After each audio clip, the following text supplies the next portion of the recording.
కనుడు మహోన్నతుడు మహిమ కలిగిన దేవా, నిత్య నివాసులు మా ప్రియ పరలోకపు తండ్రి, మీకు వందనాలు అయా. ఈ సమయంలో నీ వాక్య పాద సన్నిధికి వచ్చాం ప్రభువా. నీ వాక్యము ద్వారా నాతోనూ స్థానిక బిడ్డలతోనూ యూట్యూబ్ ద్వారా వీక్షిస్తున్న వారితోనూ మీరే మాట్లాడండి. ఈ మాటలు వినుట ద్వారా మాకు విశ్వాసం దయచేయండి. ఈ మాటలు వినుట ద్వారా మాకు ఆశీర్వాదం దయచేయమని యేసయ్య నామములో ప్రార్థిస్తున్నాము తండ్రి, ఆమేన్.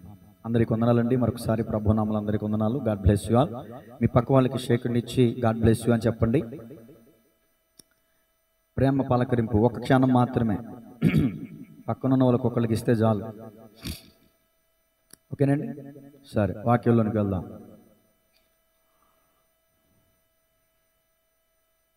మన వాక్య ధ్యానాంశం జ్ఞానేంద్రియాలు అనే అంశం. చెప్పండి ఏంటిది? జ్ఞానేంద్రియాలు అనేటటువంటి మాటలు ఎన్ని అవయవాలు ఉన్నాయి? 5 ఉన్నాయి. కన్ను, చెవి, ముక్కు, నాలుక, చర్మం 5 ఉన్నాయి. కన్ను గురించి పూర్తిగా మాట్లాడుకున్నాం. చెవి గురించి 2 వారాలు మాట్లాడుకున్నాం. చెవిని గురించిన ఉపోద్ఘాతాన్ని ప్రారంభంగా చెప్పాను. రెండవదిగా వినుట వల్ల రక్షణ వస్తుంది అని చెప్పాను. నోవాహు విన్నాడు, వాడకట్టు అంటే కట్టాడు. నోవాహు అతని ఇంటి వారందరూ రక్షించబడ్డారు. పౌలు చెప్తున్న మాటలు లూదియా శ్రద్ధగా వింది, ఆమె అతని ఇంటి వారందరూ రక్షించబడ్డారు. పౌలు చెప్తున్న మాటలు చెరసాల నాయకుడు విన్నాడు, అతని ఇంటి వారందరూ రక్షించబడ్డారు. ఫిలిప్పు చెప్తున్న మాటలు నపుంసకుడు విన్నాడు, అతను అక్కడికక్కడే రథాన్ని ఆపి పక్కనే ఉన్న నీళ్లతోనే బాప్తీసం తీసుకున్నాడు. వింటే విశ్వాసం వస్తుంది, విశ్వాసం రక్షణానుభూలోనికి నడిపిస్తుంది. ఈ సంగతులు గత 2 వారాల కింద చెప్పాను, జ్ఞాపకం చేశాను అంతే. ఇప్పుడు పార్ట్ 3 చెవిని గురించిన 2వ అంశంలో నుంచి పార్ట్ 3 వీలైతే క్లోజ్ చేస్తాను, పూర్తిగా చెప్తాను. టైం అయిపోతే నేను ముగించేస్తాను. 45 మినిట్స్ నుంచి ఎక్కువగా చెప్పాలని ఇష్టపడట్లేదు. నిన్న పగలు చాలా నలిగిపోయాం. నిన్న రాత్రి ప్రార్థన, మళ్ళీ ఈరోజు పగలు, ఈరోజు రాత్రి ఈడూరు వెళ్తాను. మరలా రేపు ఉదయం మారుబోని నాగరాజు గారి ఇంట్లో, మరి జ్ఞాపకార్థి కుడిక వారి తల్లిగారిది. ఇలా ఈ విధంగా ప్రతి పూట కూడా మీటింగ్స్ ఉంటానే ఉన్నాయి. అందుకే నేను కూడా చాలా నిదానించి మాట్లాడుతున్నాను. దేవునికి స్తోత్రం కలుగునుగా. హల్లెలూయా. ఈరోజు రాత్రి ఈడూరు వెళ్తున్నాను, ప్రార్థించండి. బాబాయ్ని తీసుకువెళ్ళడానికి ఎలాంటి ఇబ్బంది లేదు, కానీ కొంచెం మీరు పెద్ద వాహనం వచ్చుంటే నాకు సహకారంగా ఉండేవాడు. అందుకని గోపాలపురం ఎలియాజర్ పాస్టర్ గారి కుమారుడు ప్రసాద్ని తీసుకువెళ్తున్నాను. వెళ్ళేటప్పుడు నేను డ్రైవ్ చేసిన, వచ్చేటప్పుడు తమ్ముడు డ్రైవ్ చేస్తున్నాడు. అలా సహకారంగా ఉంటున్నాం. ఆ విషయాన్ని బాబాయ్ గారు మన్నించాలి. దేవుని స్తోత్రం చెప్పండి గట్టిగా. అది దేవునికి మహిమ కలుగును గాక. సరే, వాక్యంలోనికి వెళ్దాం. చెవిని గురించిన 2వ అంశంలో నుంచి పార్ట్ 3 రాసుకోండి. ఈరోజు ఎవరు దేవుని మాట విని ఏ కార్యాన్ని పొందుకున్నారు? పార్ట్ 2లో మొదటి మాట ఏం చెప్పాను? వినుట వలన రక్షణ, వినుట వలన విశ్వాసం. ఓకే, వినుట వలన రక్షణ అనే మాట చెప్పాను. చెప్పండి, వినుట వలన రక్షణ. ఇప్పుడు రాసుకోండి, వినుట వలన ఆశీర్వాదం. మనకి టైటిల్ అర్థమైతేనే వాక్యం అర్థమైంది, అందుకే నొక్కి చెప్తున్నాను. ఇప్పుడు మన టైటిల్ ఏంటి? వినుట వలన ఆశీర్వాదం. అది వింటే ఆశీర్వాదం వచ్చేది, విన్నదానికి విధేయత, ఒబీడియన్స్ చూపిస్తేనే ఆశీర్వాదం వస్తుంది. 2 విశ్వాసులు ఉన్నారు. ఇద్దరు చక్కగా మందిరానికి వస్తారు, చక్కగా మాటలు వింటారు, చక్కగా వెళ్తారు. ఒకరు ఆశీర్వదించబడుతున్నారు, మరొకరు ఆశీర్వదించబడట్లా. ఈ ఆశీర్వదించబడని వ్యక్తికి లేదా స్త్రీకి కోపం వస్తుంది. దేవునికి ఎంత పక్షపాతం అని ఇసుక్కుంటది, సనుక్కుంటది, గొనుక్కుంటది. కానీ ఆశీర్వదించుటకు సామర్థ్యం కలిగినటువంటి దేవునిలో లోపం లేదు. ఆశీర్వాదం పొందుకోవడానికి ఆమెలో లోపం ఉంది. అర్థమవుతుందండి? ఆమెలో లోపం. హేబేలులాగా అర్పిస్తే ఆ అర్పణ అంగీకరిస్తాడు దేవుడు, మనకి దేవుని ఇస్తాడు. కయీనులాగా అర్పణ అర్పిస్తే దేవుడు అంగీకరించడు, ఆశీర్వాదం కూడా రాదు. కాబట్టి గమనించాలి. ఇప్పుడు ఎవరి మాట విన్నారు, ఏం కార్యాలు పొందుకున్నారు? నోవాహు విన్నాడు, జలప్రలయం నుంచి తప్పించబడ్డాడు, రక్షించబడ్డాడు. అబ్రహాము గారు దేవుని మాట విన్నాడు, విన్నదానికి విధేయత చూపించాడు. దేవుని స్తోత్రం చెప్పండి. ఇప్పుడు నా వైపు చూడండి. నా చిన్ననాటి నుంచి కూడా ఇల్లు కట్టుకుని దానికి ప్లాస్టింగ్ చేసి రకరకాలుగా నలిగిపోయాం. ఇప్పుడు దేవుడి దర్శనంలోకి వచ్చి, నా కుమారుడా సురేష్, కోరుకులను ఉన్న ఇంటిని విడిచిపెట్టి వచ్చాయి పలానా చోటికి అన్నారు అనుకోండి, వెళ్ళగలనా? చెప్పండి, వెళ్ళగలనా? ఏమండి, నాకంటే విశ్వాసం మీకే బాగుంది. దేవునికి స్తోత్రం కలుగునుగా. ఓ పరిస్థితులు ఓ కోణంలో చూస్తే వెళ్ళిపోతాను ఖచ్చితంగా. ఒక కోణం, ఆ కోణం ఏంటో మీకు తెలుసు. దేవునికి స్తోత్రం. దేవునికి స్తోత్రం కలుగునుగా. కోణంలో ఆలోచన. కానీ నేను అంటాను, ఎవరో చెప్పగా విన్నాను, నాకు తెలీదు. అబ్రహాము గారి ఇల్లు అంటండి చాలా వెలతో కట్టబడినటువంటి గృహం అంట. అబ్రహాము వెలతో కట్టబడినటువంటి తన ఇంటిని విడిచిపెట్టి ఎక్కడికి వెళ్ళిపోయాడు తెలుసా? పునాదులు లేని, గమనించాలి, అంటే మనకులాగా పిల్లర్ లేని, బేస్మెంట్ లేని, ఏమండి ఈ రోడ్ల పక్కన గుడారాలు వేసుకుని ఉంటారు చూడండి, అలాంటి గుడారాలు వేసుకుని అలాంటి గుడారాల్లో నివాసం చేశాడంట అబ్రహాము. గట్టిగా చప్పలు కొడుతూ దేనమ్మ మహిమపడతా. ఆ గుడారాల్లోనికి వెళ్ళి ఆ గుడారాల్లో ఎక్కడ ఉండేవాడిని ఇక్కడ తీసుకొచ్చావేంటి ప్రభువా అని అనలా అబ్రహాం. దేవుని చిత్తమైనప్పుడు అది శ్రమైన మనకి మేలుగా మార్చబడుతుంది.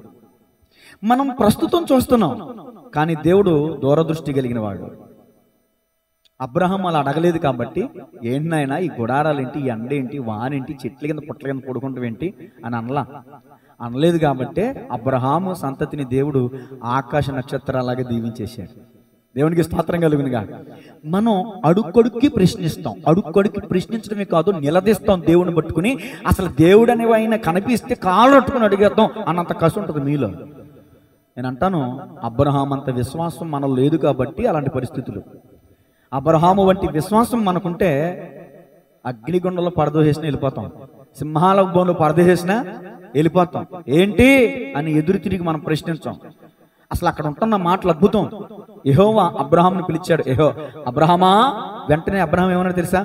చిత్తము అని అన్నాడు. అక్కడే అర్థం చేసుకోండి ఎంత విధేయత. చిత్తము, చెప్పండి నాయనా, నీ సేవకుడినైనా నేను శిరసావిస్తున్నాను, నీ మాటకు విధేయత చూపిస్తున్నాను. ఈరోజు దైవజనుడి మాట అంటే విలువ లేదు మందిరానికి, సంఘానికి, సంఘ బిడ్డలకి. ఎలా వస్తుంది చెప్పండి దీవెన? ఎలా వస్తుంది చెప్పండి దీవెన? హాజరించుకుని వెళ్ళిపోవడానికి వస్తే నీ ఆత్మీయ జీవితం సున్నా. నీ ఆత్మీయ జీవితం సున్నా. ప్రారంభంలో అబ్రహాం యొక్క విశ్వాసం కొండ దిగున ఉండేది. కొండ దిగున అబ్రహాము గారు కూడా తప్పడడుగులు వేశారు. అబ్రహాము గారు కూడా పడి లేచిన అనుభవాలు ఉన్నాయి. ఉన్నాయా లేవండి? ఉన్నాయి. పొరపాట్లు ఉంటాయి, ప్రతి వారి జీవితంలో ఉంటాయి. పొరపాట్లు అలవాటు కాకుండా చూసుకోవాలి. దేవుని స్తోత్రం చెప్పండి. నీ బంధువుల్ని విడిచిపెట్టి రమ్మంటే తన సహోదరుని కుమారుని ఎంటబెట్టుకుని వచ్చాడు అబ్రహాం. అది అభిమానాన్ని బట్టి పొరపాటు జరిగింది. అక్కడ అభిమానం చూపాడు. అక్కడ నా సహోదరుని కుమారుడు కదా, నా సహోదరుడు చనిపోయాడు కదా, ఒంటరిగా ఉన్నాడు కదా అని ప్రేమ, ఏదో అభిమానం చూపించాడు. కానీ దేవుని కంటే ఎక్కువగా ఏది మనం చూపించకూడదు. లోతు అబ్రహాముని విడిచి వెళ్ళిన తర్వాత దేవుడు మరలా అబ్రహాముతో మాట్లాడాడు. అప్పుడు దాకా మాట్లాడలా. దేవుడు నీతో నాతో ఎందుకు మాట్లాడో తెలుసా? దేవుని చిత్తానికి వ్యతిరేకమైనది నీలో ఉన్నంత వరకు దేవుడు నీతో నాతో మాట్లాడటం. ఆ విషయాన్ని గమనించాలి. 2, అబ్రహాము చేసిన పొరపాటు ఏంటంటే, అబ్రహాము ఆ దినాల్లో కరువు వచ్చినప్పుడు మోకాళ్ళేసి ప్రార్థన చేయాలి. దేవా ఎక్కడికి వెళ్ళమంటావు అని అడగకుండా చెప్పా పెట్టకుండా దేవునికి ఐగుప్తుకి వెళ్ళిపోయాడు. అది దేవుని చిత్తానికి వ్యతిరేకం. ఐగుప్తుకి వెళ్ళిన తర్వాత చూడండి, ఐగుప్తు నుంచి వస్తూ ఎవరిని తీసి తెచ్చుకున్నాడు? హాగర్ని తీసి తెచ్చుకున్నాడు. ఆ హాగరు సంతానమే ఇష్మాయేలుల సంతానం. మరొక్క పేరు కూడా చెప్పొచ్చు, కానీ చెప్పకూడదు, లేవులు వెళ్తుంది. ఈనాటికి కూడా వారి చేతులు వీరి చేతులకి విరోధంగానే ఉన్నాయి. ఇప్పటికీ కూడా యుద్ధాలు. అర్థమవుతుందండి? హాగరు సంతానం. ఒక్క అబ్రహాము చేసిన పొరపాటు నేటికి పర్యావసానం అనుభవిస్తున్నాము. దేవుని స్తోత్రం చెప్పండి గట్టిగా. ఇలాంటి పొరపాట్లు ఉన్నాయి. అబ్రహాము జీవితంలో ప్రారంభ దశలో పొరపాట్లు జరిగినాయి, కానీ తర్వాత పొరపాటు జరగలేదు. ఆదికాండ గ్రంథంలో అబ్రహాముని దేవుడు పిలిచి ఈ సంగతులు జరిగిన తర్వాత హాగరుని తీసుకొచ్చిన తర్వాత, అబ్రహమా, నా సన్నిధిలో నువ్వు నిందారహితుడివై ఉండాలి. ఎలా ఉండాలి? చేతుల్లో తీసేయండి. కొన్ని లక్షసార్లు చెప్పుకుంటాను మీ చేతుల్లో ఏమి ఉండకూడదని. ఇచ్చే వెనక్కి చేతులు కట్టుకో, విను వాక్యం విను. దేవుని స్తోత్రం చెప్పండి గట్టిగా. ఎక్కడున్నాను?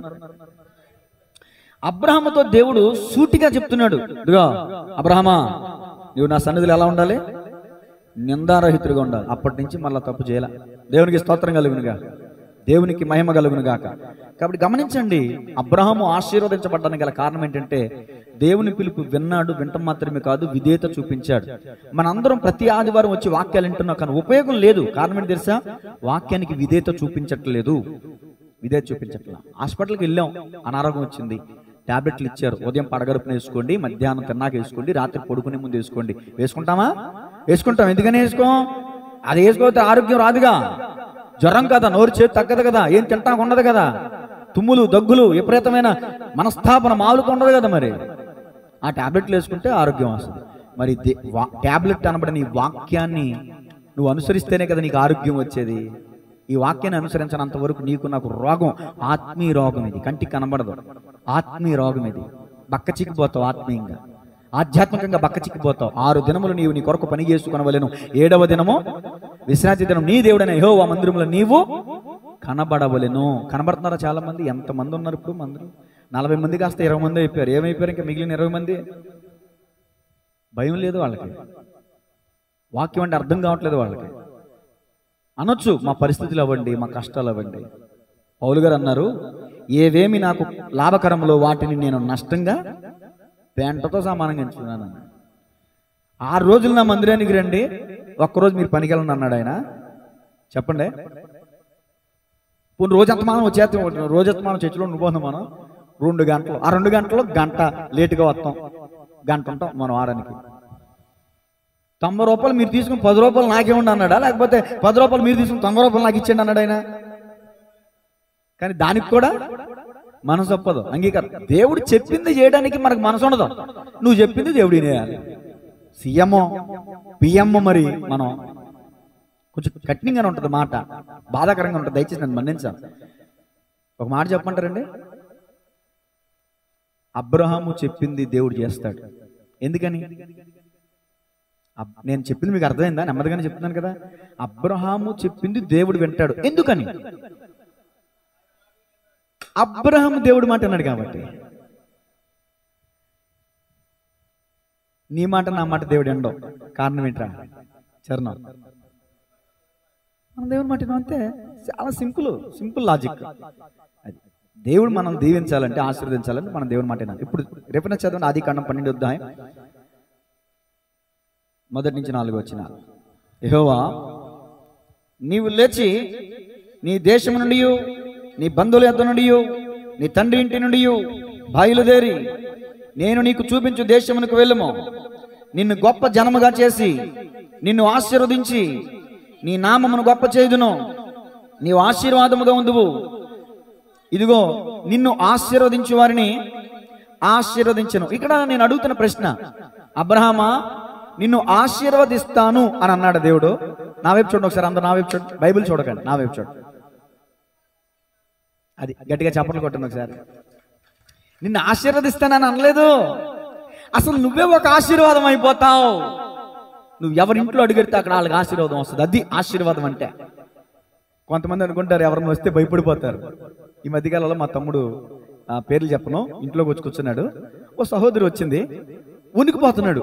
ఆ చంటి పిల్లడితో వచ్చాడు. చంటి పిల్లడితో వచ్చి, రే లోపలికి వస్తుందా అన్నాడు. రే రాదులేరా, కంగారు పడకరా, నేను ఉన్నానా అన్నా. అది కాదురా, ఒకసారి మా ఇంటికి వచ్చిందిరా, వెనకాల దెయ్యాన్ని అంటుకట్టు తీసుకొచ్చిందిరా.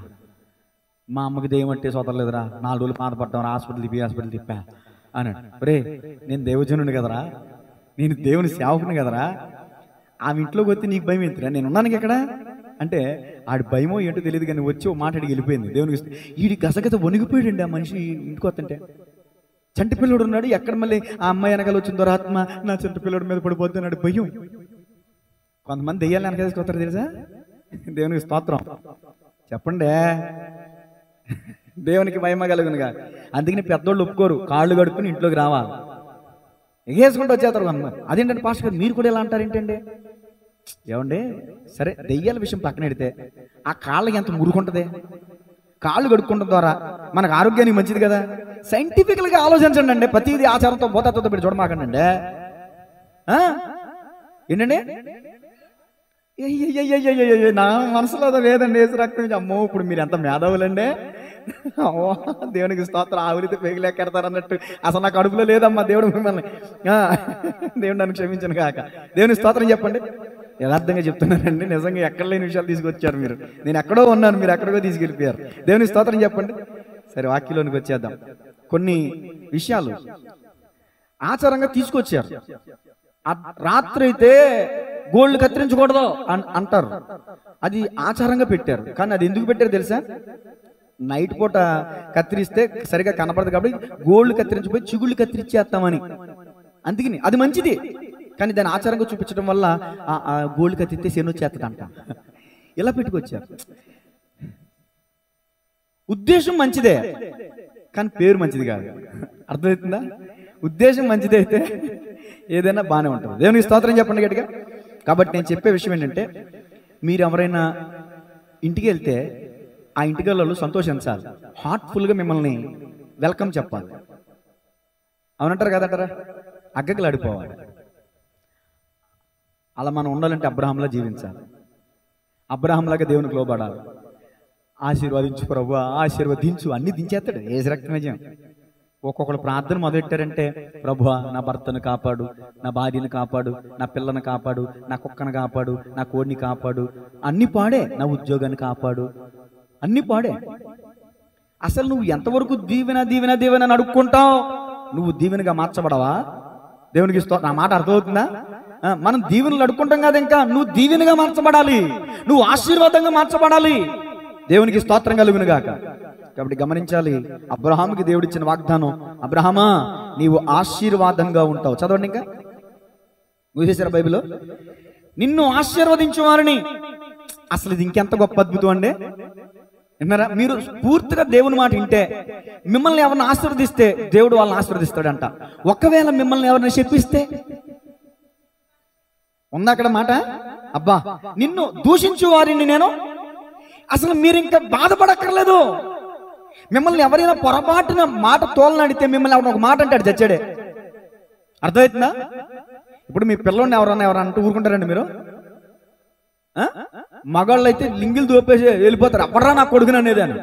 అది మీరైతే ఏం చేస్తారు? సీపుకి అట్లా వేసుకుని మడతట్టేసి ఎవడరా నా కొడుకునని. దేవునికి స్తోత్రం కలిగినగా. మీరేమో సీపురి గట్ల, వీళ్ళేమో కర్రలో, కాశీ కర్రలో. దేవునికి స్తోత్రం. దేవునికి ఏమీ లేదా? దేవునికి స్తోత్రం చెప్పండి గట్టిగా. దేవుడు అంటాడు, నిన్నే ఎవడైనా ఒక మాట అంటే వాడికి శాపం వెళ్తుంది. ఆ ప్రాముఖ్యమైన స్థితికి నువ్వు వెళ్ళాలంటే అబ్రహాము విన్నట్టు నువ్వు కూడా వినాలి. అబ్రహాముని దేవుడు ఎక్కడికి వెళ్ళమంటే ఎబ్రోనికి వెళ్ళిపోయాడు, అక్కడికి వెళ్ళమంటే అక్కడికి వెళ్ళిపోయాడు. అబ్రహాము జీవితం అంతా తిరుగుతుమే. ఏమండి, ఇక్కడ ఆపేద్దాం. తర్వాత ఇంకో మాట చూడండి, ఆది కాండము 22వ అధ్యాయం 1-2 వచనాలు. ఇప్పుడు అబ్రహాముకి దేవుడు సంతానం ఇచ్చాడు. సంతానం ఇచ్చిన తర్వాత ఆశీర్వాదం పొందుకున్నాడు. ఆది కాండము 22:1-2 వచనాలు చదువమ్మా. ఆ సంగతులు, ఏ సంగతులు? అది చెల్లెమ్మని దేవుడు దీవించునుగా. బాగా చెప్పిందండి, నెమ్మదిగా చెప్పింది, కానీ కరెక్ట్గా చెప్పింది. ఇప్పుడు చెప్పినవి అన్ని అని అంది. ఇప్పుడు ఆ సంగతులు, ఇప్పుడు చెప్పిన సంగతులన్నీ జరిగిన తర్వాత దేవుడు అబ్రహామును అద్దుగద్దుగద్దుగా దేవుడు కూడా పరీక్ష చేస్తాడు మనల్ని. నీ విశ్వాసం ఎంతో, నీ మాట ఎంతో, నీ ఉనికి ఎంతో, నీ ప్రభావం ఎంతో, నీ గొప్ప ఏంటో అన్ని తేల్చేస్తాడు దేవుడు. పరీక్ష ఎట్లనగా, ఆయన అబ్రహామా అని పిలువుగా అదిగదుగా అతడు ఏనాడు చిత్తమనే మాట తప్ప మరొక మాట అబ్రహాము నోటి అంట రాలా. చిత్తము ప్రభువా అనెను. అప్పుడు ఆయన, నీకు ఒక్కడై ఉన్న నీ కుమారుని అనగా నీవు ప్రేమించు ఇస్సాకును తీసుకుని మోరియా దేశమునకు వెళ్ళి అర్పించమని చెప్పిన. చాలండి, ఇప్పుడు నా వైపు చూడండి. తన కన్న బిడ్డను లేక వృద్ధాప్యం ముందు పుట్టినటువంటి ఏకైక కుమారుణ్ణి బలి ఇవ్వటం అంటే మాటలండి. మరి అబ్రహాము ఎలా తెగించాడు? అబ్రహాముకు సంగతి తెలుసు. నేను నమ్ముకున్న దేవుడు నరబలి కోరేవాడు కాదు, ఏదో అద్భుతం చేస్తాడు. కల్దీయులు ఉన్నారే, అబ్రహాము కల్దీయుల వంశంలో నుంచి వచ్చాడు. ఈ కల్దీయులు ఏం చేసేవాళ్ళు అంటే బొమ్మలను చేసుకుని ఆ బొమ్మలను అమ్ముకునేవాళ్ళు, బొమ్మల ఆరాధన చేసేవాళ్ళు. కల్దీయుల గురించి చెప్తున్నాను నేను, అర్థమవుతుందా? అలాంటి కల్దీయుల వంశంలో నుంచి బొమ్మల ఆరాధన చేసి బొమ్మలు అమ్ముకునే అబ్రహాముని దేవుడు పిలిచాడు. ఆ బొమ్మలకి బలులు ఇచ్చేవారు నరబలులు. ఇప్పుడు జీవము కలిగిన దేవుడని యెహోవా అంటాడు, నీ బిడ్డను బలి ఇవ్వు. సాధ్యమేనా? నమ్మశక్యమేనా? కానీ అబ్రహాము ఇన్సైట్మెంట్ ఫీలింగ్ ఏంటో నాకు తెలియదు, కానీ అబ్రహాముని బలి ఇవ్వడానికి ఆల్మోస్ట్ తీసుకెళ్లాడు. పర్వతం మీదకి కట్లు పేర్చాడు, కొడుకుని పరుండు పెట్టాడు, కట్టెలతో దాన్ని ఏమంటారు, త్రాళ్ళతో కట్టేశాడు, కత్తి కూడా ఎత్తేసాడు. ఆల్మోస్ట్ ఇక ఒక క్షణం ఆగితే కత్తి ఒంటి మీద పడేది, తల మన్ను నుంచి వేరు చేయబడేది. ఆ ఒక క్షణంలో అబ్రహామా ఆగు. అసలు అక్కడ ఉంటుందండి అద్భుతమైన మాట. నేను చెప్తాను చూడండి, నేను చదువుతాను, మీరు వినండి. 10వ వచనం నేను చదువుతాను, వినండి. అప్పుడు అబ్రహాము తన కుమారుని వధించుటకు తన చెయ్యి చాపి కత్తి పట్టుకొనగా యెహోవా దూత పరలోకము నుండి అబ్రహామా అబ్రహామా అని అతని పిలిచాను. అందుకు అతడు చిత్తం ప్రభువా అనేను.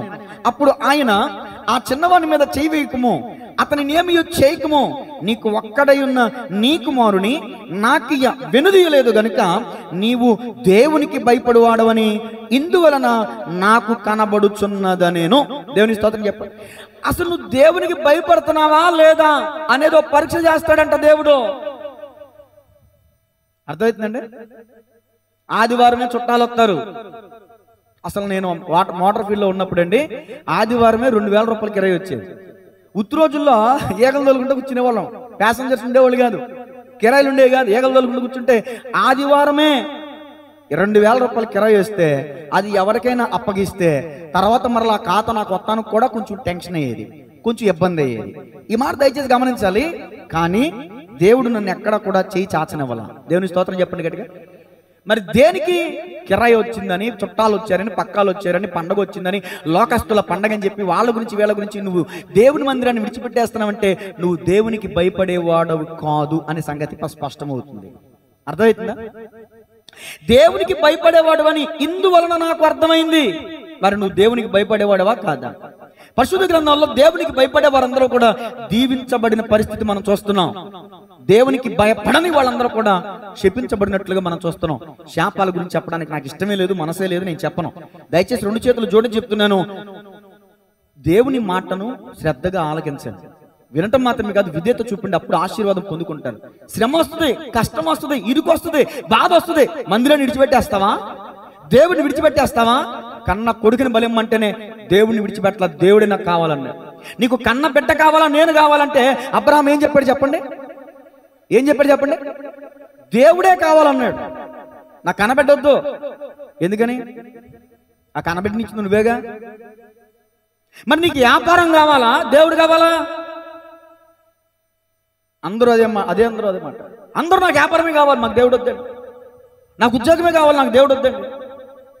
ఆదివారం ఎగ్జామ్ వస్తే మెరిట్ స్టూడెంట్ ఎగ్జామ్కి వెళ్ళాల, భవిష్యత్తు ఫ్యూచర్. చాలాసార్లు చెప్పాను ఈ మాటని. దేవుని స్తోత్రం చెప్పండి గట్టి. కానీ ఈ రోజున తుమ్మితే తగ్గితే మందిరానికి మానేసే వాళ్ళు ఉన్నారు. దేవుని భయం అనిపించుకుంటారండి. కన్నా కొడుకుని ఇవ్వడానికి కూడా వినితి లేదండి. పాటలు పాడతాం, నీ దన్నమో నీ గన్నమో ప్రభుయేసుడే, నీ దశమా భాగము నీయా వెనుదేతువా, నీ దన్నమో నీ గనమో.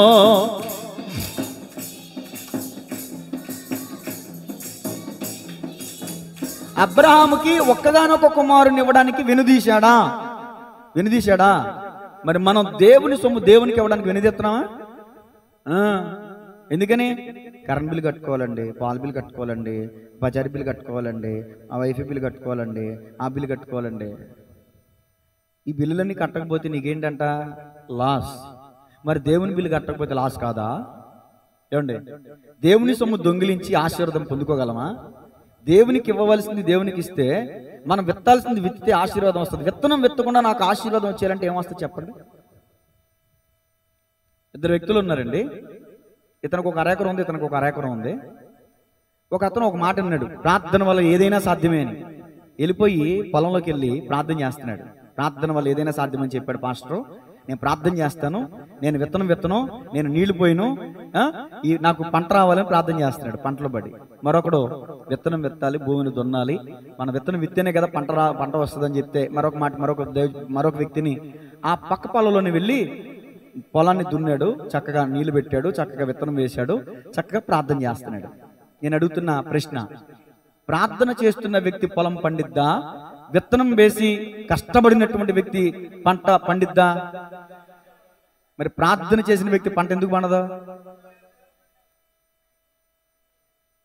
అసలు కష్టపడలేదు, విత్తనం విత్తకుండా పంట ఎలా వస్తుంది? మరి ఏమొచ్చింది? ప్రార్థన చేసేవాడికి మోకాళ్ళది గడ్డి వచ్చింది. ఏమొచ్చింది? మోకాళ్ళది గడ్డి వచ్చింది. దేవుడు చెప్పిన మాటకి పూర్తిగా విధేయత చూపిస్తేనే మనకు ఆశీర్వాదం. దేవునికి స్తోత్రం చెప్పండి గట్టిగా. సరే, హెబ్రీ పత్రిక తీయండి. ఎంత లోబడ్డాడో చూడండి అబ్రాహాము. కొన్ని సందర్భాలు, కొన్ని విషయాలు చదివితే మనకు అర్థమైంది. హెబ్రీ పత్రిక 11వ అధ్యాయం 8 నుంచి కొన్ని విషయాలు. హెబ్రీలకు రాసిన పత్రిక. అబ్రహాము పిలువబడినప్పుడు విశ్వాసమును బట్టి ఆ పిలుపునకు లోబడి తాను స్వాస్థ్యముగా పొందనయున్న ప్రదేశమునకు బయలు వెళ్ళెను. మరియు ఎక్కడికి వెళ్ళవలెనో, ఈరోజు సాయంత్రం నేను ఎక్కడికి వెళ్తున్నానండి? మీకు తెలుసు, నాకు తెలుసు. కానీ అబ్రహాముకి అసలు అది ఎక్కడ ఉంటుందో కూడా తెలియదంట. అర్థమవుతుందా మీకు? అసలు అది ఎలా ఉంటుందో, అక్కడ ప్రజలు ఎలాంటి వాళ్ళు, అక్కడ వాతావరణం ఎలాంటిదో తెలియదు. ఇప్పుడు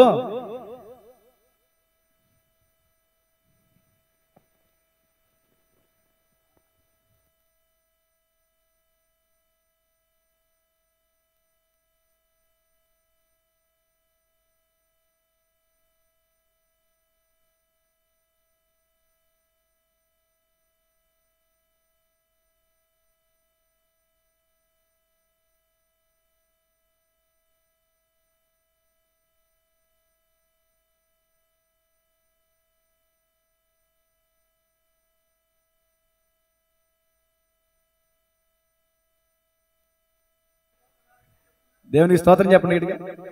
ఎందుకు అడిగానంటే, అమ్మో అంత 28 మందిని చంపేస్తే ఇప్పుడు అక్కడికి వెళ్తామా? అదే కదా మీ కాన్సెప్ట్. అలాంటి పరిస్థితుల్లోకి వెళ్ళాడు అబ్రహాము. గట్టిగా చప్పర్లు కొట్టాడు. చచ్చిపోతాడు అక్కడ, చంపేస్తారు అక్కడ. దేవుని భయం లేనటువంటి ప్రజలు అబ్రహాముని పిలిచి ఒక ప్రవక్తగా వాళ్ళ మధ్యలోకి వెళ్ళమన్నాడు దేవుడు. సరేనయ్యా వెళ్తున్నాను అని వెళ్ళిపోయాడు. అది అబ్రహాముకి మనకున్న తేడా. అర్థమవుతుందా? అబ్రహాం ఎందుకు ఆశీర్వదించబడ్డాడు? ఊరకనే ఆశీర్వాదం వచ్చేది. అబ్రహాం ఆశీర్వించబడ్డాడు అంటే అబ్రహాము పిలువబడిన పిలుపుకు లోబడ్డాడు.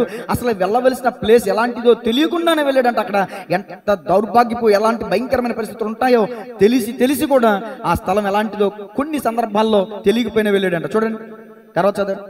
విశ్వాసమును బట్టి అతడును అతనితో ఆ వాగ్దానమునకు సమవారసులైన ఇస్సాకు యాకోబును వారును గుడారంలో నివసించుచు అన్యుల దేశంలో ఉన్నట్టుగా వాగ్దత్త దేశంలో పరవాసులేరు. ప్రస్తుతం వాళ్ళు అన్యుల దేశంలోనే ఉన్నారు, కానీ వాగ్దత్త దేశంలో ఉన్నట్టుగా ఉన్నారంట. ఎలాగనగా దేవుడు దేనికి శిల్పియు నిర్మాణకుడై ఉన్నాడో పునాదులు గల ఆ పట్టణము కొరకు అబ్రహాము ఎదురు చూచుచుండెను. విశ్వాసమును బట్టి శారాయు వాగ్దానము చేసిన వాడు నమ్మదగిన వాడని ఎంచుకొనెను. గనుక తన వయసు గతించినదైనను గర్భము ధరించుటకు శక్తి పొందెను.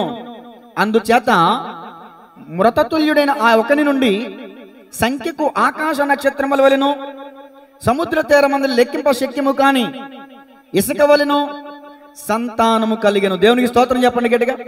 అందుచేత మృతతుల్యం అయిపోయిందంట అతని శరీరం. శారా తల్లి గర్భసంచి ఉంట చూసారా, అది కూడా మృతలడిపోయిందంటండి. నిండు వృద్ధాప్యమందు అబ్రహామునకు శారా కుమారుని కన్నదంట. అది సాధ్యమా? అసాధ్యం. కానీ యెహోవాకు అసాధ్యమనేది ఏదైనా ఉన్నదా? ఆయనకు సమస్తం. నీవు ఆయన కొరకు నిలబడగలిగితే నీ కొరకు ఆయన ఎలాంటి కార్యాలనే చేయగలిగితే. విలియం కేరీ అనే దేశభక్తిపరుడు, విలియం కేరీ అనే వ్యక్తి బైబిల్ గ్రంథాన్ని తెలుగులో 40 భాషల్లో తర్జుమా చేసిన ఆ వ్యక్తి ఏం చెప్పాడు తెలుసా? దేవుని కొరకు గొప్ప కార్యాలు చేయబునుకో, ఆయన ద్వారా ఆశ్చర్య కార్యాలు పొందుకో. దేవునికి స్తోత్రం కలుగునుగా. కానీ మనం ఆయన కోసం గొప్ప కార్యాలు చేయడానికి పూనుకోము, కానీ ఆశ్చర్య కార్యాలు మాత్రం చేసేయాలి. కావాలి, దీవెనలు కావాలి, స్వస్థతలు కావాలి, అద్భుతాలు కావాలి. గమనించాలి. నీ మాట చొప్పున చేసే ప్రతివానికి అద్భుతాలు చేసినావయ్యా యేసయ్యా, అద్భుతాలు చేసినావయ్యా. నీ మాట చొప్పున చేసే పడాలి యేసయ్యా, అద్భుతాలు చేసినావయ్యా. యేసయ్యా యేసయ్యా యేసయ్యా నా యేసయ్యా. వాడు స్వరం ఏది? నా యేసయ్యా నీ మాట చొప్పున చేసే ప్రతివానికి అద్భుతాలు చేసినావయ్యా. యేసయ్యా అద్భుతాలు చేసినావయ్యా. హల్లెలూయా. పేతురు గారు చేపలు పట్టుకోవడానికి వెళ్ళాడు. రాత్రంతా ప్రయాసపడ్డాడు. ఒక్క చేపైనా అంటే దాని అర్థం ఏంటి? కష్టపడుతున్నాడే కానీ ఫలితం లేదు. నీవు పనికి వెళ్తున్నావే కానీ ఉపయోగం లేదు. తెచ్చుకున్న సంపాదన అంతా చిల్లు సంచులో వేసిన డబ్బు అయిపోతుంది. అర్థమవుతుందా? నీ సంపాదన అంతా చిల్లు సంచులో వేసిన డబ్బు అయిపోతుంది. నీ పరిస్థితి కూడా అలాగే ఉందేమో. రాత్రంతా ఆన్లైన్ ప్రార్థన చేసావు కానీ ఏం ఉపయోగం? రాత్రంతయు శ్రమ పడినా రాలేదు ప్రభోజయమో. రాదారులు వెదకినను రాదాయను ప్రతిఫలమో. ఆశా నిరాశాయే ఆవేదనెదురాయే.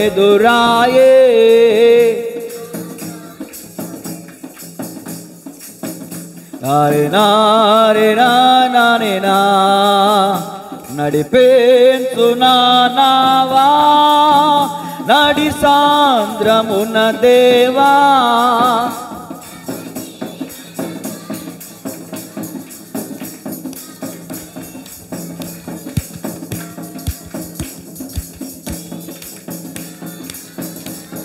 దేవునికి స్తోత్రం. ఇది ఎక్కడుందండి? లూకాసు వార్త 5వ అధ్యాయం 5వ వచనం ఉంటుంది. తర్వాత చదువుకోండి, రాసుకోండి, ఇప్పుడు చదవద్దు. పేతురు తిరిగి వచ్చిన తర్వాత యేసుక్రీస్తు ప్రభువారు అంటున్నారు, పేతురు ఎక్కడికి వెళ్ళావు? చేపలు పట్టుకుంటాకి వెళ్ళానయ్యా. ఇక్కడ నా ఆలోచన చెప్తాను వినండి. పేతురికి ఎందుకు చేప పడలేదో చెప్పనా? ఇది నా ఆలోచన, బైబిల్ వాక్యంలో లేదు. నా అభిప్రాయం చెప్తాను వినండి. యేసయ్య ఆ దరి నుండి, ఆ సముద్రపు దరి నుండి జనాలకి వాక్యం బోధిస్తుంటే విన్నారా? చేపలన్నీ అక్కడికి వచ్చేసినాయి అంట. ఎక్కడికి? చేపలుగా తెలుసు సృష్టికర్త ఎవరో. తెలుసా తెలీదా? మీకు ఎలా తెలుసండి?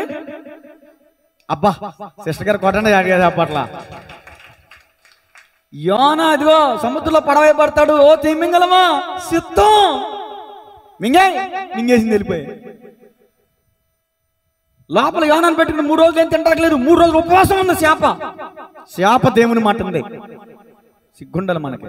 శాప దేవుని మాట ఉంది. శాపకు తెలిసి సృష్టికర్త. నేను అంటాను, యేసయ్య మాటలు వింటుంటే అబ్బబ్బబ్బబ్బబ్బబ్బా ఆ శాపలన్నీ వచ్చేసి యేసయ్య దగ్గర ఉంటే, ఈ యేసయ్యని వెంబడించేటటువంటి పేతురు ఎక్కడికి వెళ్ళాడంట? చేపలు పట్టుకుంటే. ఎక్కడుంటే చేపలు? ఆదివారం దేవుడి మందిరానికి మానేసి నువ్వు వ్యాపారానికి వెళ్ళావు, నువ్వు ఉద్యోగానికి వెళ్ళావు, నువ్వు కష్టపడటానికి వెళ్ళావు అంటే నీకు ఎలా వస్తుంది దీవెన? నీకు ఎలా వస్తుంది ఆశీర్వాదం? ఇప్పుడు పేతురు వచ్చిన తర్వాత నిరాశ నిస్పృహలతో ఇక నీరు గారిపోయి రాత్రంతా శ్రమపడ్డాడు. రాత్రంతా వలేసాడు. గజేతగడు మళ్ళీ చేపల పట్టుకులు ఆరితేరిన వాడు నిరాశ నిస్పృహలతో ఇలా వస్తే, నేను అంటాను, ఈ నిరాశ, ఈ నిస్పృహ, ఈ బాధ, ఈ ఆవేదన, ఈ ఆకలి దప్పుకులు, ఈ కరువు, ఈ ఫైనాన్షియల్, ఈ ఆర్థికపరమైన ఇబ్బందులు నీ చుట్టూ ఉన్నాయేమో. ఇప్పుడు పేతురు స్థానంలో నిన్ను ఊహించుకో, ఒకసారి ఊహించుకో. పేతురుతో ప్రభు అంటున్నాడు, పేతురు కొంచెం దోణి లోపలికి నడిపించి అక్కడ ఒలై అన్నాడు. మీరైతే వేస్తారా? నేనైతే ఏమంటాను తెలుసా? పేదిస్తాను. అయ్యా నేను ఎలాంటి తెలుసా? గజేతగాండి, చేపల పొట్టుట్లో ఆరితేరినవాడిని. ఇప్పుడు దాకా పట్టు వస్తే ఒక చేప కూడా పట్టలేదని ఎడుతుంటే ఇప్పుడు అక్కడికి వెళ్ళి చేప వలయమంటావేంటి? మనం అయితే అలా అంటాం. కానీ వెంటనే పేతురు ఏమన్నా తెలుసా? అయ్యా నీ మాట చొప్పున వల వేతునని లోపలికి వెళ్ళి వల వేస్తే వల పిగిలిపోయిందంట. గట్టిగా చేపలు కూడా ధ్యానం మహింపరుద్దాం. అసలు ఆ ధోని సరిపోకపోతే ఆ వల్ల పిగిలిపోతా ఉంటే ఇంకొక ధోని వాళ్ళు వచ్చి సహాయం చేశారంట. 2 ధోనిలు నిండిపోయినాయి, ఒక్క చేప కూడా లేదండి. ఎందుకంటే దేవుని మాటను తోసేసి, దేవుని మాటను పక్కకి నెట్టేసి నువ్వు ఇష్టానుసారంగా వెళ్తే నీకు ఎట్లా దొరుకుద్ది ఆశీర్వాదం? నీకు ఎట్లా దొరుకుద్ది దీవెన? నీకు ఎలా దొరుకుద్ది సిరి సంపద? నీకు ఎక్కడ వస్తుంది నెమ్మది? నీకు ఎక్కడ వస్తుంది ప్రశాంతత? యేసయ్య ఎక్కడున్నాడు అక్కడ ఉండాలి కదా నువ్వు శిష్యుడా. ఈ పేతురు గారికి అనుమానం ఎక్కువ. ఏమి ఎక్కువ అంటే అనుమానం. అమ్మో ఈ పూట వెళ్ళకపోతే పొత్తులు ఉడుకోవాల్సి వస్తుందేమో, కడుపు కూతురు కూసేద్దాము, ఈ ఆకలితో చచ్చిపోతాడేమో. ఉందా లేదా భయం? మీకు ఎలా తెలుసు అంటారా? దానికి రేపని చెప్తా. యేసుక్రీస్తు ప్రభులు వారు చనిపోయి పునరుద్ధానుడైన తర్వాత యేసుక్రీస్తు ప్రభులు వారి కోసం ఏడుస్తూ కూర్చున్నాడా పేతురు? చేపలట్టుకుంటూ వెళ్ళాడా? చెప్పరా చెప్పరా? మళ్ళీ యేసయ్య అక్కడికి వచ్చి, సీమోను నన్ను ప్రేమించున్నావా అని అడిగాడు. ప్రేమించున్నాను ప్రభువా. అయితే నా గొర్రెలను కాయి.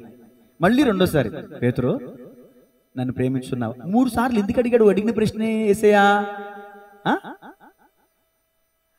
ఆ పేతురు నిజంగా ప్రభువును ప్రేమించట్లా. నువ్వు దేవుని ప్రేమించే వ్యక్తివైతే మానక దేవుని సన్నిధికి వస్తావు. గట్టిగా చెప్పలు కొట్టి మనం మహిమపడదాం. ఎందుకు? దేవుని మందిరం దీవెన ప్రాంగణం, దేవుని మందిరం దీవెన ప్రాంగణం, మానక వెళ్ళడం క్రైస్తవ లక్షణం, మానక వెళ్ళడం క్రైస్తవ లక్షణం.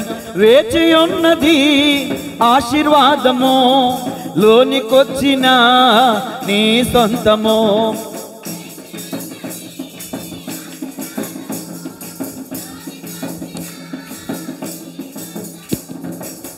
దేవుని మందిరం దీవెన ప్రాంగణం, దేవుని మందిరం దీవెన ప్రాంగణం. హల్లెలూయా. నా సబ్జెక్ట్ ఒకటే, దేవుని మాట వింటే ఆశీర్వాదం. దేవుని మాట విని అబ్రహాం ఆశీర్వదించబడ్డాడు. దేవుని మాట విని వలేసినటువంటి పేతురు ధోని నిండిపోయింది. ధోని అంటే నీ కుటుంబం. నీ కుటుంబంలో ఉన్న ఆకలి దప్పుకులు తీరాలంటే సంపద అవసరం. ఆ సంపదను సృష్టించగలడు నా యేసయ్య. సిరి సంపదలను నీకు ఇవ్వగలడు నా యేసయ్య. దేవునికి స్తోత్రం చెప్పండి గట్టిగా. మరొక సందర్భాన్ని జ్ఞాపకం చేసి ముగించేస్తానండి, టైం అయిపోతుంది. యోహాను సువార్త 2వ అధ్యాయం. ఇవన్నీ రాసుకోవాలా, దేవుడు జ్ఞాపకం చేస్తుంటే చెప్తున్నా. యోహాను సువార్త 2వ అధ్యాయం. మీకు డౌట్ ఉంటే నా డైరీ చూసుకోండి, నేను సిద్ధపడిన ఒకటి మాట్లాడేది ఒకటి. యోహాను సువార్త 2వ అధ్యాయం 3వ వచనం నుంచి. ద్రాక్షారసం అయిపోయినప్పుడు యేసు తల్లి వారికి ద్రాక్షారసం లేదని ఆయనతో చెప్పగా, ఆమెతో, అమ్మా నాతో నీకేం పని, నా సమయం ఇంకనూ రాలేదు నేను.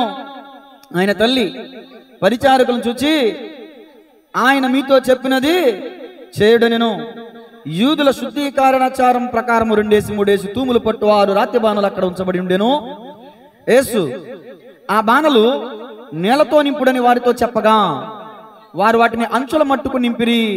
చాలండి. ఇక ఈ సందర్భం మీకు అందరికీ తెలిసిందే కాబట్టి వినేసి ఉన్నాం కాబట్టి ప్రాముఖ్యంగా కొన్ని మాటలు చెప్తాను, వినండి. దేవుని స్తోత్రం చెప్పండి గట్టిగా. ఇప్పుడు పెళ్లికి పిలిచాం, ప్రేమ విందు ఏర్పాటు చేస్తాం. ఆ ప్రేమ విందు 500 మంది కానీ చేస్తాం, 1000 మంది వచ్చారు, అయిపోయినాయి, భోజనాలు అయిపోయినాయి. ఆ పెళ్లికి పిలిచిన పెద్ద ఎవరైతే ఉంటారో వాళ్ళకి అవమానమా కాదా? తలెత్తుకోలేరు. ఇక్కడ ద్రాక్షారసం అయిపోయింది, నిందలు రాబోతున్నాయి. ఇప్పుడు అవమానం ఎదురవబోతుంది. ఇప్పుడు ఆ ఇంటి యజమానికి, ఆ పెళ్లి ప్రధానికి, ఎవరైతే ఉన్నారో వాళ్ళకి అవమానం, నింద, అపనింద, భయంకరమైనటువంటి పరిస్థితి. ఈరోజు నేను అంటాను, నీ కుటుంబంలో కూడా నిందలు ఉన్నాయేమో, నీ కుటుంబం కూడా అవమానం ఉందేమో. చూడండి, యేసునందు విశ్వాసం ఉంచి ఆయన చెప్పినట్టుగా నువ్వు చేస్తే నిందలను పూదండలుగా చేయగలడు ఆయన. గడిగా కొట్టాలనుకుంటా, నిందలను పూదండలుగా చేయగలడు ఆయన. అసలు ద్రాక్షారసం అయిపోయిందని అక్కడ నిందలు రావాల్సిన ఆ స్థలంలో ఏమొచ్చినాయి తెలుసా? అబ్బబ్బబ్బబ్బా, అందరూ కూడా మొదట మంచిది పోసి ఆఖరిలో జబ్బుది పోతారు. మీరేంటి ఆఖరిలో ఇంకా మంచి ద్రాక్షారసం పోసారు? వాళ్ళు పోసింది నీళ్లు. చూడండి ఎంత అద్భుతం అంటే, ఆ సేవకులు యేసయ్య చెప్పినట్టుగా చేశారు. అయ్యా నీళ్ళని తీసుకెళ్ళి నింపండి అంటే నీళ్ళు తీసుకెళ్ళి నింపారు. నీళ్ళేంటి? ద్రాక్షారస బాణలో పోయటం ఏంటి? ద్రాక్షారస బాణలో పోసి ఆ జనులకు వడ్డిస్తే నీళ్లు పోసారని కొడతారు కదా, తిడతారు కదా అని అనుమానాలు వాళ్ళకి రాలా. యేసయ్య చెప్పాడు, చేశారు అంతే. ఆయన మాట చొప్పున చేశారంతే. ఆయన మాట చొప్పున చేసినందువల్ల నీరు చూడండి, రంగు లేని ఆ నీళ్ళకి రంగు వచ్చిందా రాలేదా? వాసన లేనటువంటి ఆ నీళ్ళకి వాసన వచ్చిందా రాలేదా? నీళ్లు ద్రాక్షారసంగా మార్చబడ్డాయా లేదా? అంటే ఈ రోజున నీ కుటుంబంలో ఉన్నటువంటి ఆ ఆర్థిక పరమైన ఇబ్బందుల్ని దేవుడు ఎలా మార్చుతాడో తెలుసా? అనేకులకు నువ్వు ఇచ్చే స్థితిలో దేవుడిని ఉంచుతాడు. దేవునికి స్తోత్రం కలుగునుగా. నీళ్లు ద్రాక్షారసంగా మార్చబడినట్లు, మారా మధురంగా మార్చబడినట్లు, మారా అనగా చేదు అని అర్థం. చేదు, చేదైనటువంటి నీ అనుభవాల్లో నువ్వు గడుపుతున్నావు కదా. నా యేసయ్య అంటాడు, ఆయన ఎందుకు విశ్వాసం ఉంచి ఆయన చెప్పింది చెయ్యి, నీ జీవితాన్ని కూడా మధురంగా మార్చగలడు ఆయన. దేవునికి స్తోత్రం చెప్పండి గట్టిగా. హల్లెలూయా. దేవునికి మహిమ కలుగును గాక. నీ వాక్యమే నన్ను బ్రతికించెను బాధలలోనే, నీ వాక్యమే నన్ను బాధలలోనే, కృపాశక్తి దయాశక్తి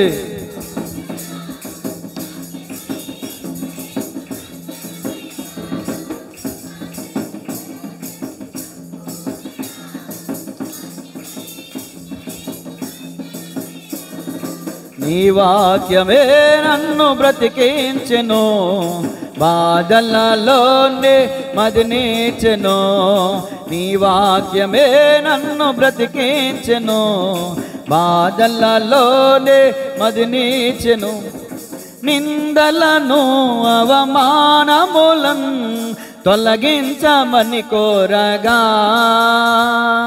నిందలను అవమానములను తొలగించమని కోరగా, నా నిందలు కోదండలాయే, అవమానము అభినందమాయే, నా నిందలు కోదండలాయే.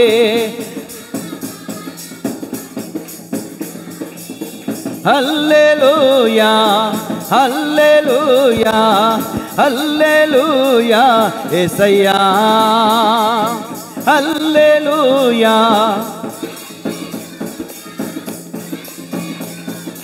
యేసయ్యా, అభిషేకించుమయా యేసయ్యా, అభిషేకించుమయా, అభిషేకించుమయా యేసయ్యా, అభిషేకించుమయా. ఆత్మతో పరిశుద్ధాత్మతో అభిషేక గ్లోరీ,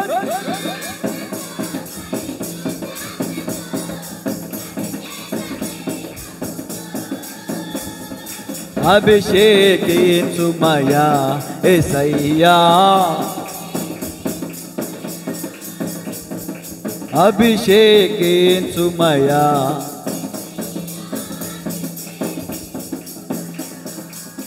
హల్లెలూయా. ఈరోజు దేవుని మందిరానికి వచ్చిన నీ వ్యక్తిగత జీవిత అనుభవం నాకు తెలియదు. నిందలో ఉన్నావా, అవమానంలో ఉన్నావా, ఇబ్బందికరమైన పరిస్థితుల్లో ఉన్నావా, ఫైనాన్షియల్గా, శారీరకంగా, మానసికంగా, ఆత్మీయంగా నువ్వు ఎలాంటి స్థితిలో ఉన్నావో నాకు తెలియదు. ఈ రోజున యేసయ్య నీతో చెప్తున్న మాట ఏంటంటే, ఆయన మాట విన్న అబ్రహాం ఆశీర్వదించబడ్డాడు, ఆయన మాట చొప్పున చేసిన పేతురు ధ్వని నిండింది, ఆయన మాట చొప్పున చేసిన ఆ కానా విందులో అద్భుతం జరిగింది. దేవునికి మహిమ కలుగును గాక. ఈరోజు ఆయన చెప్పిన మాట చొప్పున నువ్వు చేస్తే నీ కుటుంబాన్ని దేవుడు ఆశీర్వదిస్తాడు. నీ ధ్వని అనబడిన నీ కుటుంబాన్ని దీవెనలతో నింపుతాడు. మారాగా ఉన్న నీ జీవితంలో ఉన్న అనుభవాలను దేవుడు మధురంగా చేస్తాడు. ప్రార్థన చేద్దాం తలలు వంచండి. పరిశుద్ధుడా, ప్రేమగల తండ్రి, కృపగలిగిన దేవా, దయగలిగిన దేవా, మీకే వందనాలు, స్తుతులు, స్తోత్రాలు స్తోత్రాలు స్తోత్రాలు స్తోత్రాలు స్తోత్రాలు స్తోత్రాలు మా స్తోత్రం స్తోత్రం స్తోత్రం స్తోత్రం స్తోత్రం. వెనక్కి చెప్పబడిన వాక్యాన్ని బట్టి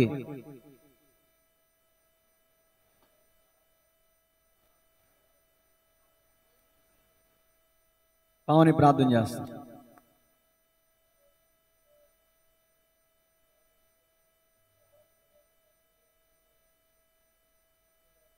చేయాలి. పరిశుద్ర ప్రేమ కలిగిన దేవా, దయగలిగిన తండ్రి, నీకే లెక్కనే స్తుతులు స్తోత్రములు ప్రభువా.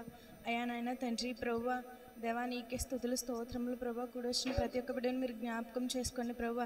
అయానైనా వాక్యం ద్వారా మీరు మాతో మాట్లాడిన మాటను బట్టి మీకు వందనాలు ప్రభా. ఇదిగో ఆయనైనా తండ్రి ప్రభా, అబ్రహాము ఏ విధంగా ఆశీర్వాదముగా మార్చబడ్డాడో ప్రభా. అయానైనా తండ్రి నీకే స్తుతులు స్తోత్రములు ప్రభా. అయా ఆయన అడుగుపెట్టిన ప్రతి స్థలమును నీవు ఆశీర్వదించినట్లుగా ప్రభా. అయా నీ ఆశీర్వాదాన్ని పొందుకునే కృపను మాకు దయచేయండి ప్రభా. దేవా నీకే స్తుతులు స్తోత్రములు ప్రభా. అయా నీ ఆజ్ఞలను ప్రభా పాటించే కృపను మాకు దయచేయండి దేవా. నీకే స్తుతులు స్తోత్రములు ప్రభా. ఆశ్చర్యకరుడా నీకే వందనాలు ప్రభా. ఆలోచనకర్త నీకే స్తుతులు స్తోత్రములు ప్రభా. అయానైనా తండ్రి ప్రభా, అయా నీ దశమ భాగము విషయంలోనూ ప్రభా, అయా నీకు ఇచ్చే సమయం విషయంలోనూ కూడా ప్రభా. దేవా నీకే స్తుతులు స్తోత్రములు ప్రభా. అయానైనా తండ్రి ప్రభా, మేము న్యాయంగా నడుచుకున్నట్టుకు సహాయమును దయచేయండి ప్రభా. నీకే స్తుతులు స్తోత్రములు ప్రభా. అయా కనికరమైన మనస్సును మాకు దయచేయండి దేవా. నీకే స్తుతులు స్తోత్రములు ప్రభా. దేవా నీకే స్తుతులు స్తోత్రములు ప్రభా. ఇదిగో ఆయనైనా తండ్రి ప్రభా, ఆశీర్వాదము గురించి ప్రభా, అయా నీ మాట వినుట గురించి ప్రభా, అయా నీ ఆజ్ఞను పాటించడం గురించి ప్రభా, అయా ఎంతో చక్కగా మీరు మాకు వివరించిన విధానమును బట్టి ప్రభా నీకే స్తుతులు స్తోత్రములు ప్రభా. అయా వినుట మాత్రమే కాదు ప్రభా, అయానైనా తండ్రి ప్రభా, మేము ఇంటికి వెళ్ళి కూడా ప్రభా, అయా హృదయం అనే పలకల మీద రాసుకుని ప్రభా, అయా నిత్యము కూడా ప్రభా, అయానైనా తండ్రి ప్రభా, ఆశీర్వాదమునకు ప్రభా కారకులుగా మేము ఉండడానికి ప్రభా, అయానైనా ఆశీర్వదింపబడిన జనాంగముగా ప్రభా, అయా ఆశీర్వదించబడిన సంఘముగా ప్రభా మేము ఉండుటకు సహాయమును దయచేయండి ప్రభా. దేవా నీకే స్తుతులు స్తోత్రములు ప్రభా. ఇదిగో ఆయనైనా తండ్రి ప్రభా, పేతురు ప్రభా, అయానైనా తండ్రి ప్రభా, నీ మాట చొప్పున అన్నారు ప్రభా. ఎన్నిసార్లు విసుకునను ప్రభా, అయా సమస్య అనే వల్ల ప్రభా మేము చిక్కుబడినప్పటికీ కూడా ప్రభా, దేవా అయా నీ మాట చొప్పున అనే ప్రభా కృపను మాకు దయచేయండి ప్రభా. అబ్రహాము రీతిగా ప్రభా, అయా నీ చిత్తము ప్రభా అనే కృపను మాకు దయచేయండి ప్రభా. అయానైనా తండ్రి క్షమించే గుణాన్ని మాకు దయచేయండి ప్రభా. ఓర్పు సహనమును మాకు దయచేయండి ప్రభా. అయా మాట వినే శక్తిని మాకు దయచేయండి ప్రభా. మాలో ఉన్న ప్రభా అయా దుర్గుణాలన్నిటినీ తీసివేసి ప్రభా, అయా ఆత్మఫలాలను పొందుకునే కృపను మాకు దయచేయమని ప్రభా. అయానైనా తండ్రి ప్రభా, వచ్చిన ప్రతి ఒక్కటి జ్ఞాపకం చేసుకుని ప్రభా, ఎవరికి ఏ ఇరుకున్నదో, ఏ ఇబ్బంది ఉన్నదో, ఏ సమస్య ఉన్నదో తీసివేసి ప్రభా, అయానైనా తండ్రి ప్రభా అందరినీ కూడా ప్రభా నీ ఆశీర్వాదంతో తృప్తిపరచకు సహాయమును దయచేయమని ప్రభా. అయానైనా సాయంత్రం ప్రభా, అయా మా పాస్టర్ గారు వెళ్తున్నప్పుడు వస్తున్నప్పుడు ప్రభా మీ కృపను తోడుగా ఉంచండి ప్రభా. అక్కడ నిలబడి వాక్యం చెప్పేటప్పుడు ప్రభా, అయా దైవాత్మ తండ్రి ప్రభా మీరే వారిలో ఉండి ప్రభా, అయానైనా తండ్రి నడిపించటకు సహాయమును దయచేయమని ప్రభా. అయా నా ఈ చిన్న ప్రార్థనలో తప్పులు ఉంటే మన్నించమని ప్రభా. ఈ చిన్న ప్రార్థన మీ పరలోక రాజ్యం చేర్చుకోమని యేసు ఘనమైన పరిశుద్ధమైన నామాన్ని అడిగి వేడుకుంటున్నాము తండ్రి. ఆమేన్. సహోదరి చేసిన ప్రార్థన దేవుడు ఆలకించి అంగీకరించి ప్రతిఫలం ఇచ్చునుగాక. God bless you all. అందరికీ